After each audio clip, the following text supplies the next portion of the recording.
Oi, gente! Hoje nós vamos falar do tema os benefícios do esporte para o desenvolvimento infantil. E com isso eu trouxe o Thiago, que é o Thiago Gomes, que é educador físico e professor de tênis, para falar um pouquinho desse tema com a gente, nos dar algumas dicas. Então vamos lá. Thiago, tem diferença entre esporte e atividade física? Sim, tem diferença, né? A atividade física, ela é qualquer tipo de movimento que mexe com os músculos, né? Então, desde caminhar, como correr, jogar bola, pode ser considerado atividade física. Quando a gente fala de esporte, aí já são movimentos coordenados, né? Sincronizados, que pode envolver competição ou não, né? A pessoa pode entrar para praticar esporte por hobby, por lazer ou por competição. E quando envolve movimentos coordenados, isso envolve toda uma mobilização da parte psicomotora, de concentração, para que a pessoa comece a desenvolver esses movimentos a fim de chegar numa excelência. Então a principal diferença é isso: a atividade física ela é mais livre, né, que a pessoa pode fazer a qualquer momento, e o esporte ele requer um pouco mais de concentração, de foco, para que esses movimentos sejam aperfeiçoados. Certo. E tem uma idade adequada para que a criança pratique esporte? É bem bacana essa pergunta, Sabrina. Bom, a gente começa a trabalhar com as crianças a partir de 3 anos de idade, né? E aí, de acordo com o desenvolvimento de cada idade, é indicado certos tipos de trabalho. Quando a criança tem 3 anos de idade, a gente trabalha mais a parte lúdica, desenvolvimento de coordenação motora, brincadeiras, correr, pular, saltar. Então a gente estimula todas as habilidades motoras da criança. E aí ela vai ficando mais velha, né? A gente vai começando a introduzir a parte de biomecânica. Certo. Que são esses comportamentos mais complexos, esses exercícios mais complexos? Sim.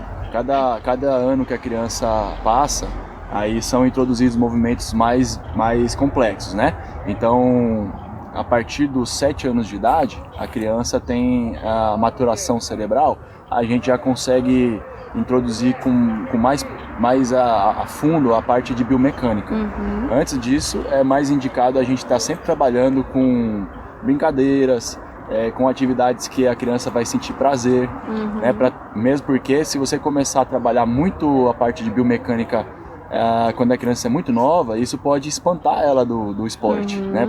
Pode ser um tédio para ela. E outro benefício que eu acho que vale a pena a gente ressaltar do esporte, né, Thiago, é o desenvolvimento das habilidades sociais. Esse momento é muito importante para a criança, né? Sim. Que ela vai estar ali tendo contato de repente com outras crianças, né? Sim, isso é uma dúvida muito frequente que os pais têm, porque alguns pais acreditam que se você fizer um trabalho individual, uma aula individual, o filho vai ter mais aproveitamento. Mas a Federação Internacional de Tênis, ela sugere que as aulas para as crianças sejam em grupo, né? Inclusive tem um método que chama Play Stay. Esse método ele utiliza bolas coloridas, né?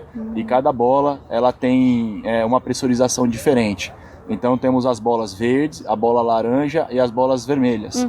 As bolas vermelhas, elas são as mais lentas, então as mais lentas e maiores. Então fica mais fácil da criança ter contato com a bolinha, né? Ela consegue ter tempo para fazer os movimentos. A bola laranja ela já é um pouquinho mais rápida que a vermelha, e a bola verde é mais rápida ainda. Então depois que a criança passa esses 3 estágios da bolinha, ela chega na bolinha amarela, que é a mais rápida. Que é a comum que a gente vê, a bolinha normal nos jogos. Então esse método Play Stay, ele é utilizado para que tudo fique mais fácil para a criança ter o contato, o controle da bola, e que ela tenha mais interesse, né? Porque o legal do tênis é trocar bola, conseguir jogar com o adversário. De fato, fica ali um jogo, né? Uma brincadeira, que ele se sinta mais à vontade. Exatamente. Na educação física, né, a gente sempre fala que trabalhando com crianças tem que ter a parte lúdica e os jogos. E os jogos, quando a criança é a primeira infância, os jogos não necessariamente tem que ter regras. Né? Então o professor pode adaptar as regras para que fique mais interessante, mais divertido para a criança se interessar por esporte e não querer trocar o videogame de repente pelo esporte ao ar livre, né? Esse ponto que você falou, acho que é bem interessante a gente ressaltar sobre o fato de hoje em dia, né, as crianças estarem muito ligadas a isso, é computador, é tablet, é o celular. Então, trazer isso de volta, né, o esporte, para que a criança interaja consiga ali ter boas memórias de fato dessa infância, né?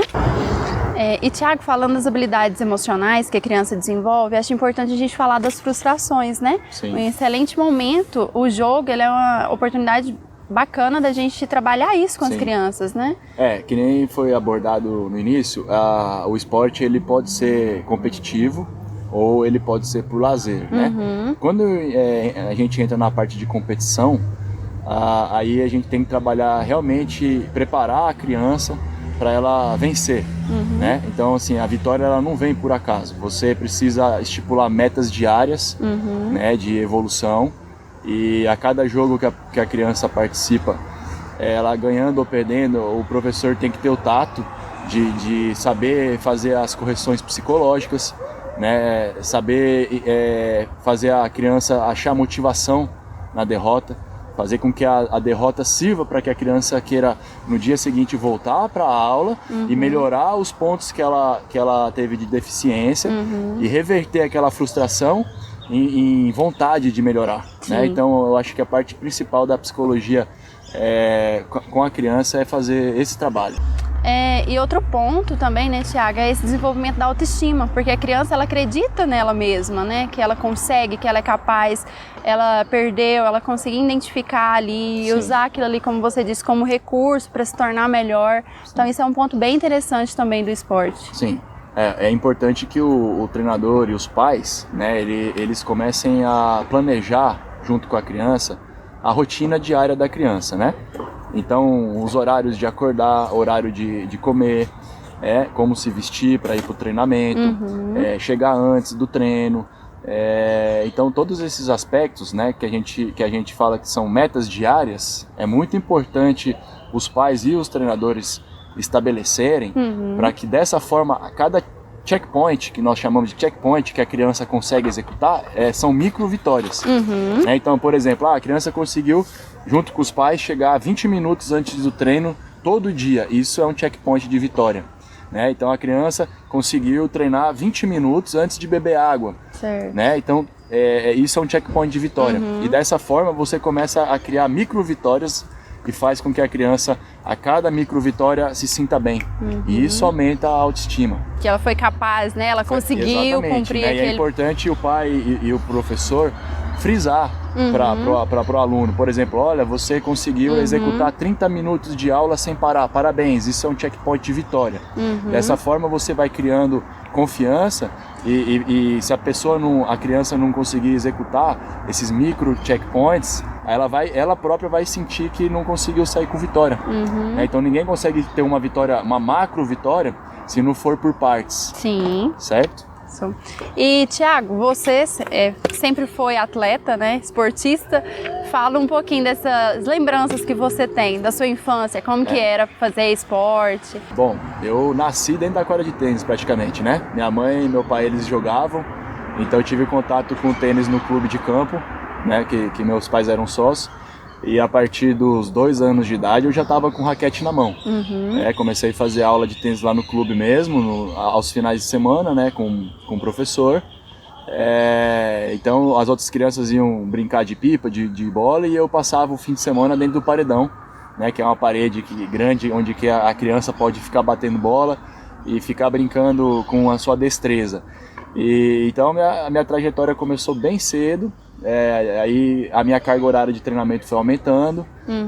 Comecei a jogar na Federação Paulista, depois comecei a jogar na Confederação Brasileira, os torneios infanto-juvenis, e virei profissional. Joguei aí em 8 países, tive ponto no ranking mundial.